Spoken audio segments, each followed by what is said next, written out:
आज आपण या छोट्याशा चॅनलवर छोट्याशा व्हिडिओमध्ये सविस्तर चर्चा करणार आहोत की महाराष्ट्र स्टेटमध्ये 85% स्टेट काउन्सिलिंग मधून सर्वात कमी ऑल इंडिया रँक अलॉटमेंट झालेले 10 गव्हर्नमेंट मेडिकल कॉलेज जे की आपल्या महाराष्ट्र स्टेट मधले आहेत.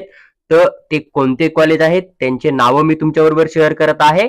पण त्या अगोदर एक गोष्ट लक्षात ठेवा, हा जो सिक्वेन्स आम्ही अरेंज केला आहे ना, तो लास्ट इयर गव्हर्नमेंट ऑफ महाराष्ट्राने जी काय कट ऑफ लिस्ट पब्लिश केली ना 2024 ची ऍडमिशन झाली होती त्याची, तर त्याच्यामधून आम्ही हे अरेंज केलेलं आहे. आणि एक गोष्ट लक्षात घ्या, तुम्ही जर एक स्पेसिफिक कॅटेगरीचा एआर किंवा नीट स्कोर चेक करणार आहे आणि अशी सिक्वेन्स बनवणार आहे ना, तर तुम्हाला ती वेगळी पण दिसू शकते. कारण आम्ही कोणत्याही एका स्पेसिफिक कॅटेगरीचा विचार न करता एक तर ज्या जनरलच्या सीट राहताना सर्वांसाठी किंवा मग सर्व कॅटेगरीचा एक अप्रॉक्सिमेटली क्लोजिंग कट ऑफ बघून आम्ही ही सिक्वेन्स जी आहे ती अरेंज केलेली तुम्हाला बघायला भेटते. आणि महत्वाची गोष्ट म्हणजे तुम्हाला हे जे कॉलेज आहेत ते कॉलेज चॉईस फिलिंग मध्ये स्किप करायचे नाहीये. भलेही तुम्ही हे कॉलेज जे आहे ते सर्वात शेवटी टाकू शकता, पण हे कॉलेज तुम्हाला स्किप करणं नाहीये. राऊंड 1, राऊंड 2, राऊंड 3 ला पण बरेच मुलं अशी चुकी करताय की ते राऊंड 1 ला हे कॉलेज टाकणार नाही कारण कमी कट ऑफचे. पण इन केस तुम्ही जर नाही टाकलं आणि तुम्हाला तुमच्या स्कोरनुसार जर चांगलं कॉलेज नाही भेटलं आणि कमी रँक वाल्यांना जर हे कॉलेज टाकलं त्यानं जर जाऊन ऍडमिशन करून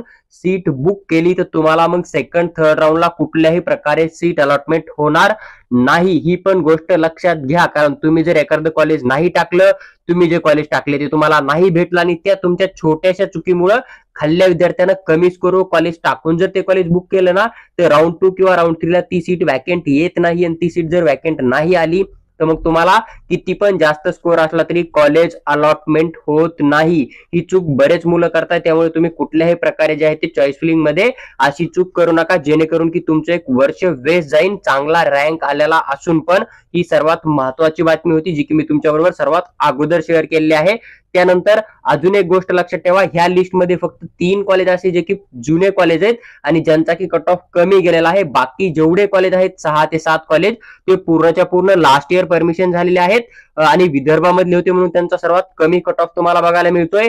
पण असे पश्चिम महाराष्ट्रामध्ये 2 ते 3 कॉलेज होते जे की लास्ट इयर ऍड झाले. नाशिकचं झालं किंवा मग जे हॉस्पिटल सोबत मुंबईमध्ये कॉलेज तयार झालं ना, पण ते चांगल्या लोकेशनला होते म्हणून त्यांचा कट ऑफ जो आहे तो यापेक्षा खूप जास्त हाय होता. तर तुम्हाला एवढीच गोष्ट लक्षात ठेवणं आहे की चॉईस फिलिंग मध्ये जेवढे कॉलेज आहेत तेवढे कॉलेज टाकणं, एक पण कॉलेज मिस नाही करणं. कारण जर तुम्ही मिस करायला आणि तुमच्यापेक्षा कमी स्कोरला टाकलं आणि त्यांना ती सीट बुक केली, तर तुम्हाला मग सेकंड किंवा थर्ड राऊंडला कुठल्याही प्रकारे किती पण बेस्ट स्कोर असून पण सीट अलॉटमेंट होणार नाही. जर आपण 10 नंबरला सर्वात कमी रँक मिळालेल्या कॉलेजचा विचार केला तर तुम्हाला गव्हर्नमेंट मेडिकल कॉलेज जे आहे ते सिंधुदुर्गचं बघायला भेटतं. दरवर्षी हे कॉलेज आहे ते सर्वात कमी कट ऑफचं असतं, पण यावर्षी काही नवीन 10 कॉलेज ऍड झाले. त्याच्यापैकी काही कॉलेज जे आहे ते विदर्भामध्ये होते म्हणून त्यांचा कट ऑफ तुम्हाला कमी बघायला दिसून येईल. त्यानंतर जर 9 नंबरच्या कॉलेजचा विचार केला तर जीएमसी नंदुरबार तुम्हाला बघायला भेटतं.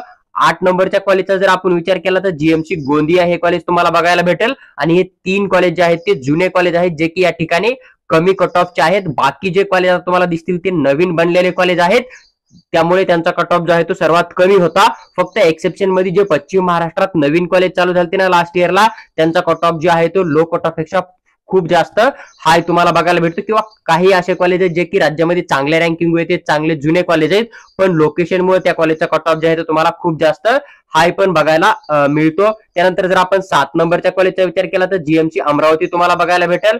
जर आपण 6 नंबरच्या कॉलेजचा विचार केला तर जीएमसी भंडारा तुम्हाला बघायला भेटतं. त्यानंतर जर आपण 5 नंबरला जे कॉलेज अलॉटमेंट झालं त्याचा विचार केला तर जीएमसी बुलढाणा हे कॉलेज तुम्हाला बघायला भेटतं.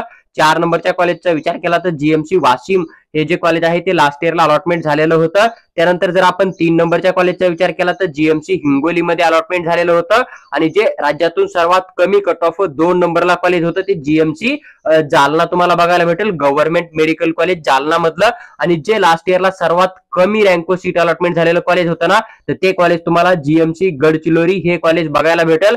जरी तुम्हाला वाटतंय की तुम्हाला एक गव्हर्नमेंट एमबीबीएस मिळणार नाहीये, तरी पण तुम्हाला हे 10 कॉलेज जे आहेत ते चॉईस फिलिंग मध्ये टाकणं आहे. इन केस तुम्ही एखादं नॉर्मल रँकवर जसं की सेट जीएस मेडिकल कॉलेज आहे किंवा जे हॉस्पिटल आहे किंवा जीएमसी नागपूर वाले किंवा जीएमसी छत्रपती संभाजीनगर वाले, तर असे काही टॉपचे कॉलेज स्किप करू शकता. पण तुम्हाला हे जे कॉलेज आहे ते स्किप नाही करणं. जर तुम्हाला वाटतंय की मला गव्हर्नमेंट मिळणार नाहीये किंवा माझा रँक नॉर्मल आहे किंवा जो विद्यार्थी फक्त क्वालिफाय झालाय ना तो विद्यार्थी पण या ठिकाणी फर्स्ट राऊंड पासून जो काय आपला चौथा राऊंड असतो ना स्टे वॅकन्सी वाला, तर तिथपर्यंत हे 10 कॉलेज तर तुम्ही मिनिमम जे आहेत ते चॉईस फिलिंग मध्ये टाकून द्या, जेणेकरून की कमी कट ऑफ आला तरी याच कॉलेजचा कमी कट ऑफ येईल 2025 साठी पण.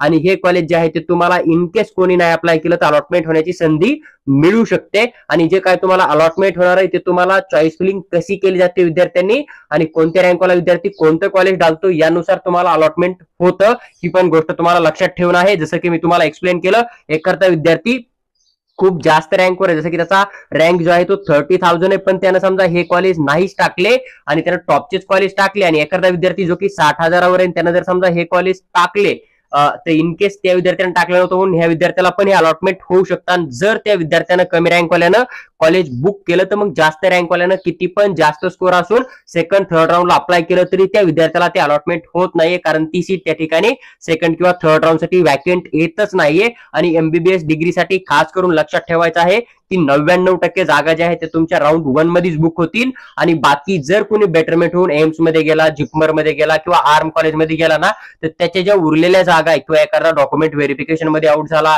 किंवा एखाद्यानं 10वी-12वी राज्यातून केलेलीच नव्हती, असा जर एखादा विद्यार्थी आउट झाला तर त्या कंडिशन मध्ये त्या उरलेल्या जागा ज्या आहेत ना त्याच तुमच्या सेकंड किंवा थर्ड राऊंड मध्ये येतात. किंवा एखादं कॉलेज जर अचानक थर्ड राऊंडला पार्टिसिपेट झालं गव्हर्नमेंट किंवा प्रायव्हेट वाला ना, तर त्याच जागा तुम्हाला त्या ठिकाणी बघायला भेटतील. ही गोष्ट लक्षात ठेवा.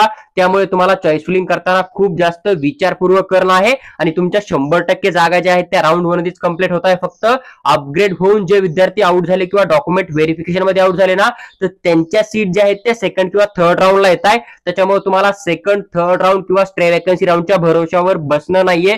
तुम्हाला जी काय काउन्सिलिंग करणं आहे ती राऊंड 1 मध्येच करणं आहे, खास करून गव्हर्नमेंट आणि सेमी गव्हर्नमेंट एमबीबीएसच्या मुलांसाठी.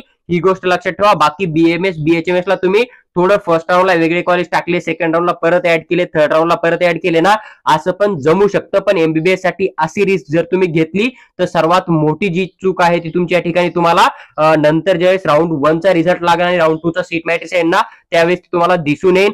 पहा, जी काय एक महत्वाची अपडेट होती किंवा लो कट ऑफचे 10 एमबीबीएस कॉलेज होते ना राज्यातले, त्यांची सविस्तर माहिती मी तुम्हाला एक छोट्याशा चॅनलवर छोट्याशा व्हिडिओ मध्ये शेअर केलेली आहे.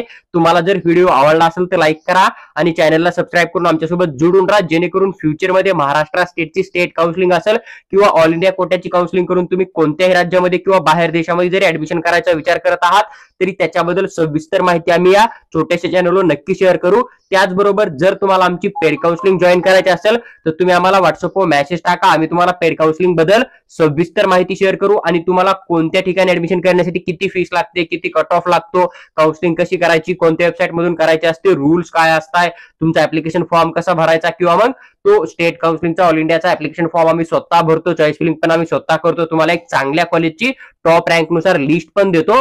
जर तुम्हाला आमच्या थ्रू जॉईन होऊन पेड काउन्सिलिंग करणं असेल तर तुम्ही आम्हाला व्हॉट्सअपवर नक्की मेसेज करा.